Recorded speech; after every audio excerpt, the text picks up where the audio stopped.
एक समय की बात है। एक गांव में सफेद साड़ी वाली चुड़ैल का आतंक था। चुड़ैल रात भर गांव में घूमती और गांव का जो भी आदमी उसे दिखाई देता उसे वो घायल कर देती। अरे कोई तो बचाओ, मर गया रे। एक रात हरिया अपने खेत से अपने घर लौट रहा था कि तभी अचानक उसके सामने चुड़ैल आ जाती है। अरे बाप रे, ये चुड़ैल कहाँ से आ गई? आज तो मैं गया काम से।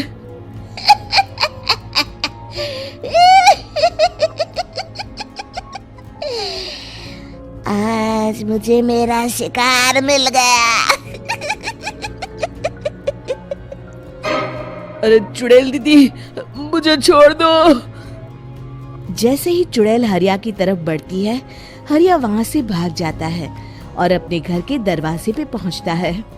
अरे भगवान, जल्दी से दरवाजा खोलो, मेरे पीछे चुड़ैल पड़ी है। हरिया की पत्नी जल्दी से दरवाजा खोल देती है। अरे आप इतना हाफ क्यों रहे हैं? अरे मेरे पीछे चुड़ैल पड़ी है, आज तो मैं बाल बाल बच गया। जल्दी से सभी दरवाजे और सभी खिड़कियों को बंद करके बत्ती बुझा दो। तभी चुड़ैल हरिया के घर के पास पहुंच जाती है।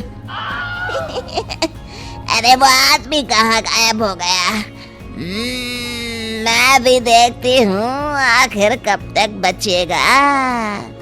मैं अपने शिकार को इतनी आसानी से नहीं छोड़ती। इतना कहकर चुड़ैल वहाँ से चली जाती है। वहीं दूसरी तरफ हरिया और उसकी पत्नी दोनों अपने घर की खिड़की से ये सब देख रहे होते हैं। अरे बाप रे, ये तो बड़ी डरावनी चुड़ैल थी। अगले दिन ये बात आग की तरह पूरे गांव में फैल जाती है और धीरे धीरे लोग चुड़ैल के डर के मारे शाम होते ही अपने घरों से बाहर निकलना बंद कर देते हैं। कुछ दिनों के बाद भाई, मैंने तो इस चुड़ैल के डर के मारे रात को अपने खेतों को पानी देना बंद कर दिया है। कहीं मेरी फसल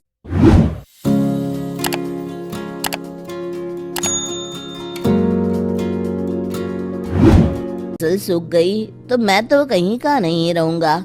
साहूकार का कर्जा कैसे चुकाऊंगा? अरे भाई, पूरे गांव वालों का यही हाल है। पता नहीं ये चुड़ैल हमारे गांव में कहां से आ गई। फिर एक दिन गांव के पास वाली नदी के किनारे एक बहुत बड़े तांत्रिक के आने की बात कुछ गांव वालों को पता चलती है। वो लोग जाके ये बात गांव के मुखिया को बताते हैं। मुखिया जी, नदी के किनारे एक बहुत ही पहुंचे हुए तांत्रिक बाबा आए हैं। हमें उनसे मदद मांगनी चाहिए। मैंने सुना है वो बड़े बड़े भूतों और चुड़ैलों को अपने वश में कर लेते हैं। मुखिया जी सभी गांव वालों को लेकर उस तांत्रिक के पास पहुंच जाते हैं। ओम फट स्वाहा, ओम फट स्वाहा। तभी तांत्रिक अपनी बंद आंखों को खोलकर कहता है, क्या बात है? तुम सब लोग यहाँ क्यों आए हो? मुखिया जी उस तांत्रिक को सारी बात बता देते हैं। अच्छा, तो ये बात है। और तांत्रिक अपनी आंखों को बंद कर लेता है। मैं देख रहा हूँ तुम्हारे पूर्वजों ने बहुत पाप किए थे, जिससे ये गांव अब श्रापित हो चुका है।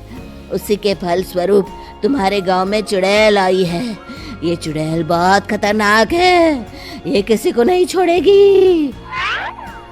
हे भगवान, मर गए रे, अब क्या होगा? तभी गांव के मुखिया जी कहते हैं, बाबा, इस चुड़ैल से हम सबको बचा लीजिए। कोई तो उपाय होगा।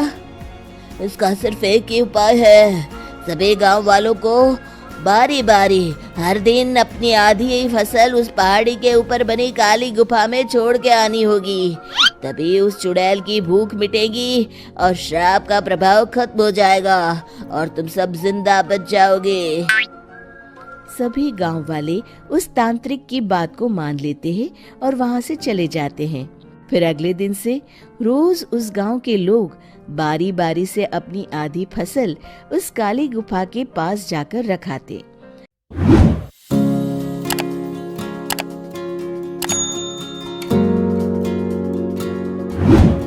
कुछ दिनों बाद हरिया की बारी आती है। बाप रे, आज तो मेरी बारी है उस काली गुफा में जाने की। क्या करूं, वो तो बड़ी खतरनाक चुड़ैल है। मेरे तो हाथ पैर कांप रहे हैं। फिर हरिया डरते डरते अनाज की बोरियां अपनी बैलगाड़ी में लाद देता है। तभी हरिया की पत्नी उससे कहती है, देखो जी, संभल के जाना और किसी भी हालत में शाम होने से पहले वापस आ जाना। उस चुड़ैल का कोई भरोसा नहीं है जी। हरिया बैलगाड़ी में बैठते हुए कहता है, भगवान, मैं क्या वापस आऊंगा। लगता है अब तो मेरी खबर ही आएगी। इतना कहकर हरिया वहां से चला जाता है। रास्ते में जंगल से गुजरते हुए हरिया की बैलगाड़ी का एक चक्का बड़े गड्ढे में फंस जाता है। हे भगवान, अब ये क्या मुसीबत है। हरिया नीचे उतर के पूरी ताकत से अपनी बैलगाड़ी को गड्ढे से निकालने की कोशिश करता है। बहुत देर मेहनत करने के बाद हरिया की बैलगाड़ी उस गड्ढे से बाहर निकल जाती है। हे भगवान, अब तो शाम होने वाली है। आज तो मैं गया काम से। जैसे तैसे हरिया काली गुफा में पहुंच जाता है। अरे मर गया रे, यहाँ तो चारों तरफ डरावना माहौल है। मैंने यहाँ आने में बहुत देर कर दी, कहीं चुड़ैल नाराज ना हो जाए। हरिया अनाज की बोरिया वहाँ रख के जैसे ही जाने लगता है, तभी उसे किसी के आने की आवाज सुनाई देती है। हरिया एक कोने में छुपकर अंदर देखने लगता है। चुड़ैल वहाँ आती है और फिर अपने चेहरे से नकली चुड़ैल का मुखौटा निकाल देती है। हरिया ये देख के हक्का बक्का रह जाता है। तभी चुड़ैल कहती है, भैया यहाँ आना। आज तो बहुत अनाज आया है, इसे मिलाकर अब हमारे पास ढेर सारा अनाज जमा हो गया है। कल ही हम इसे शहर में बेच आएंगे और माला माल हो जाएंगे। तभी अंदर से नदी के किनारे वाला तांत्रिक बाहर आता है। अरे ये तो